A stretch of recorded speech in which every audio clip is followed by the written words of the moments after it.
Sir 2026 சட்டமன்ற தேர்தலுக்கு முதல்வர் அடிப்படை என்ன முடிவில் இருக்கு? நான் ஏற்கனவே அறிவித்ததுதான். கடந்த பாராளுமன்ற தேர்தலிலே எப்படி ஒட்டுமொத்த இந்த தேசத்தை ஒரு மொழி வழியாகவும் ஒரு மத வழியாகவும் பலதரப்பட்ட மதங்கள் இனங்களாக வாழ்ந்து கொண்டிருக்கக்கூடிய ஒட்டுமொத்த உலகத்திற்கே இந்தியாவினுடைய ஜனநாயக நாடுகளிலே இந்தியாவிற்கென்று ஒரு தனித்துவ மகத்துவம் இருக்கிறது என்று சொன்னால் அது பலவேறுபட்ட மதங்கள், மொழிகள், பல ஜாதிகள் என்று பிரிந்து வாழ்ந்தாலும் இந்தியர்களாக ஒன்றுபட்டு வாழக்கூடிய இந்த நிலைதான்.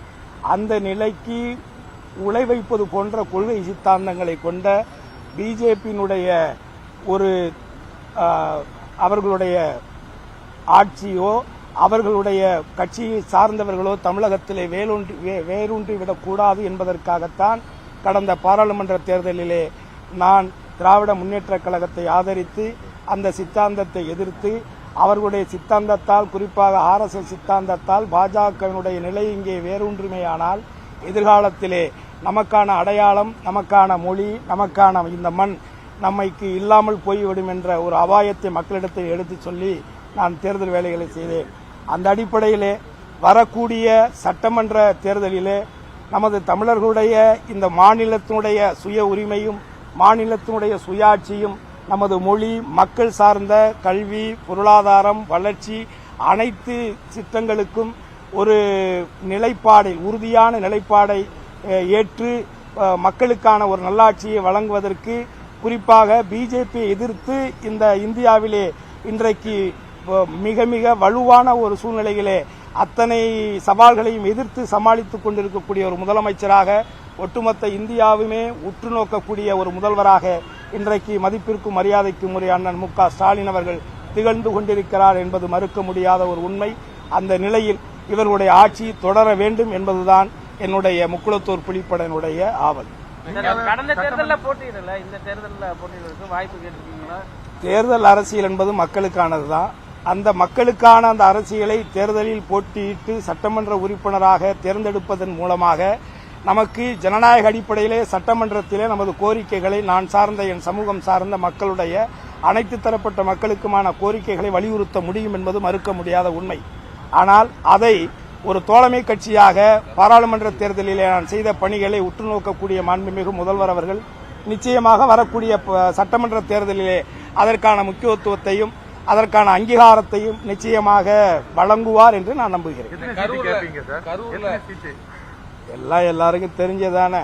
ஏற்கனவே நான் ஒருத்தன் போட்டி போட்டு அம்மா கிட்ட சீட்டு வாங்கி சட்டமன்ற தேர்தலாக ஜெயிச்சேன். உங்களுக்கு திருவாடனை தொகுதியில் அனைத்து இந்திய அண்ணா திராவிட முன்னேற்ற கழகத்தின் சார்பாக நேரடியாக தேர்தலை சந்தித்து இரட்டை இலட்சணத்தில் வெற்றி பெற்ற முதல் நபரே நான் தான். அதுக்கு முன்னாடி 1980 எம்ஜிஆருடைய ஆட்சி கலைக்கப்பட்ட காலத்தில் நடந்த இடைத்தேர்தலில் தான் உங்களுக்கு முதல் முறையாக இங்கே இரட்டையிலேயே ஜெயிச்சிருக்கு. அதனால என்னுடைய பலம் என்ன, பலகீனம் என்ன என்பது எல்லாருக்குமே தெரியும். அதனால என்னுடைய கட்டமைப்புக்கு நான் சார்ந்த என் முக்குளத்தூர் சமூகம் சார்ந்த கோரிக்கைகளை ஜனநாயக ரீதியிலே சட்டமன்றத்தில் எடுத்துரைப்பதற்கு, என் மக்களுடைய நீண்ட நாள் கோரிக்கைகளை முதல்வரிடத்தில் வலியுறுத்துவதற்கு நான் ஒருவன் அங்கே சென்றாலே சரியாக இருக்கும் என்பது. கரூர்ல துயர சம்பவத்தில் ஒரு 41 பேர் தாவேகா தலைவர் விஜய் இதுவரைக்கும் கரூருக்கு போய் நேரில் மக்களை பார்க்கல. நீங்க எப்படி பாக்குறீங்க? நீங்க அதை அவர்கிட்ட தான் கேட்கணும். அரசியல் அதாவது அவர் கட்சி தொடங்கினது, அவர் கட்சி முடங்கி போய் வீட்டுல இருக்கிற அதெல்லாம் நீங்க தான் பனையூர்ல போய் கேட்கணும். முதல்ல பனையூர் கேட்டு பூட்டு வெளியில போட்டிருக்கா உள்ள போட்டிருக்கா நீங்க தான் போய் பார்க்கணும். அதாவது ஒரு மக்களுக்கான அரசியல் என்பது மக்களுக்கானது. அந்த மக்களுக்கு பிரச்சனை என்கின்ற பொழுது அந்த அரசியலை செய்ய நினைப்பவர்கள், அந்த மக்களுடன் மூலமான அந்த அதிகாரத்தை கைப்பற்ற வேண்டும் என்று நினைப்பவர்கள் தான் அந்த மக்களுக்கு ஒரு இடையூறு, ஒரு கஷ்டம்னாக்கா அந்த இடத்துல போய் நிக்கணும். அதை போய் நிக்க தவறியவர்களை நான் என்னன்னு சொல்றது? இது மக்கள் தான் தீர்மானிக்கணும். ஆனால் அந்த மக்களுக்கான பிரச்சனை என்கின்ற பொழுது அந்த இரவே அந்த இடத்துக்கு போய் அந்த மக்களுக்கான அந்த தேவைகளை, உங்களுக்கு நான் இருக்கிறேன், உங்களில் ஒருவனாக நான் இருக்கிறேன் என்று சொல்லக்கூடியவர் தான் ஒரு தலைவர், ஒரு தளபதி, எப்படி வேணாலும் சொல்லலாம். அந்த விதத்திலே அந்த ஒரு இக்கட்டான ஒரு சூழலில் மக்களுக்கு ஏற்பட்ட அந்த கொடுமையான ஒரு சம்பவத்திலே உடனடியாக களத்திலே இறங்கி பணியாற்றியவர் மாண்புமிகு தமிழக முதல்வர் என்பதை யார் ஒருவரும் மறுக்க முடியாது.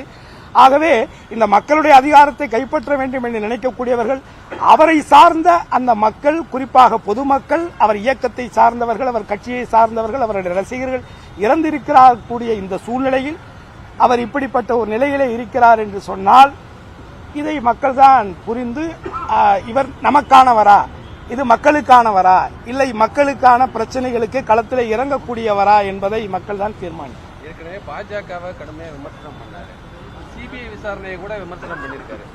அவங்களே சிபிஐ விசாரணை கேட்டிருக்காங்க, நீதிமன்றம் சிபிஐ விசாரணை உத்தரவு. இதுல பாஜகவோட பின்புலம் ஏதாவது இருக்குன்னு நினைக்கிறேன். எல்லாருக்கும் தெரிஞ்சதானங்க, இது என்ன புதுசா என்ன கேள்வி? பிஜேபிங்கிறது நேரடியாகவே என்னைக்குமே எதுலையுமே வரமாட்டாங்க. இந்த மாதிரி அங்கங்க ஏதாவது சந்தில சிந்து பாடி ஏதாவது ஒரு பாட்டு கம்போஸ் பண்ணலாம்னு நினைப்பாங்க. அதை கம்போஸ் பண்ற பாட்டுக்கு டான்ஸ் ஆடுறதுக்கு ஒரு நல்ல நடிகர் கிடைச்சிருக்காரு. ஆல்மோஸ்ட் சாங் தயாராகும். இன்னும் பார்க்கல, நான் பார்க்கணும். நாளைக்கு தான் பார்க்கறதா சொல்லியிருக்காங்க. நிச்சயமா பார்ப்பேன். அதிமுகவும் தாவேகா கூட்டணியை விரும்புறாங்க, எங்க கூட்டணிக்கு வருவாருன்னு நேரடியாக அழைப்பு விடுக்கிறாரு. ஏங்க அவங்க ஏடிஎம்கேங்கிறது புரட்சி தலைவி அம்மா அவர்கள் உருவாக்கின ஒரு மாபெரும் எம்ஜிஆர் அவர்கள் உருவாக்கி அம்மா அவர்கள் பாதுகாக்கப்பட்டு என்னை போன்றவர்களுக்கு அரசியல் அடையாளம் கொடுத்த ஒரு கட்சி. ஆனா இன்னைக்கு அவங்க நடத்துற கூட்டத்தில் அவங்க ஏடிஎம்கே கொடியை பிடிக்காம இன்னொருத்தவங்க கொடியை பிடிச்சி இவங்க ஆளுங்களே பிடிச்சிட்டு ஆட்டிக்கிட்டு இருக்கிற ஒரு அவல நிலையை நம்ம பார்க்கிறோம். இதெல்லாம் யாருடைய தலைமையிலான ஒரு அவல நிலை அப்படின்னா எடப்பாடியினுடைய அவல நிலை தான். சோ பதவிக்காக எதையும் செய்ய துணிந்தவர் எடப்பாடி என்பது இதன் மூலமாகவும் நிரூபணமாகிறது.